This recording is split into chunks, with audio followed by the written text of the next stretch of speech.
Peshawar press club کے سامنے معذور افراد کی تنظیموں کے نیٹ ورک کی جانب سے اپنے مطالبات کے حق میں مظاہرہ کیا گیا۔ مظاہرین نے ہاتھوں میں پلے کارڈز اور بینرز اٹھا رکھے تھے جن پر ان کے نعرے درج تھے۔ اس موقع پر مظاہرین کی جانب سے نعرے بازی بھی کی گئی۔ مظاہرین نے وزیر اعلیٰ پرویز خٹک سے فوری ملاقات اور صوبائی اسمبلی سے باہم معذور افراد کا بل فوری طور پر منظور کرانے کا مطالبہ کیا ہے۔ مظاہرین کا کہنا تھا کہ صوبائی حکومت نے اقتدار میں آ کر وعدہ کیا تھا کہ وہ 90 دن کے اندر افراد باہم معذوری کا بل اسمبلی سے پاس کروائیں گے، لیکن ابھی تک اس پر عمل نہ ہو سکا۔ قاری پاکستان بلائنڈ ایسوسی ایشن کے جنرل سیکریٹری سید نور کا ذرائع ابلاغ عامہ کے نمائندے سے گفتگو کرتے ہوئے کہنا تھا۔ ہمارا مطالبہ یہ ہے کہ ہمارا ڈسیبلٹی ایکٹ جو ہے وہ جلد از جلد جو ہے اسمبلی بھیجا جائے اور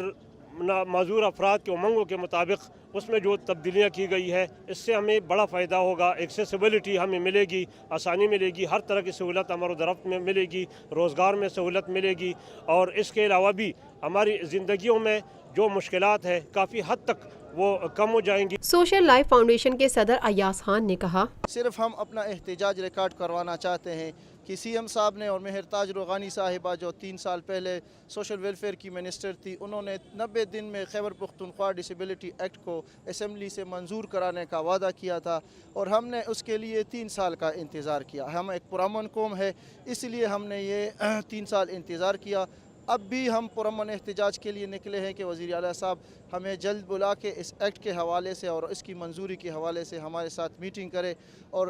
فیوچر کا لائحہ عمل ہمارا یہ ہے کہ ہم 5-6 ہزار، اگر 1 مہینے میں سی ایم صاحب ہمارے ساتھ ملاقات نہیں کرتے اور ہماری جو جائز حقوق ہے جو ایکٹ میں موجود ہے اس کو پاس نہیں کرواتے، تو ہم 5-6 ہزار ممبر کے ساتھ دھرنا دیں گے، اور آنے والے الیکشن 2018 میں جو ہوں گے اس کا ٹوٹل بائیکاٹ کریں گے۔ جیسے کہ آپ کو معلوم ہے کہ خیبر پختونخوا میں 10 لاکھ سے زیادہ افراد باہم معذوری ہے، اور اگر اس کو اس کی فیملی کے ساتھ ملا کے تو یہ 30-40 لاکھ لوگ بنیں گے۔ انشاءاللہ یہ 30-40 لاکھ لوگ پھر الیکشن کا بائیکاٹ کریں گے۔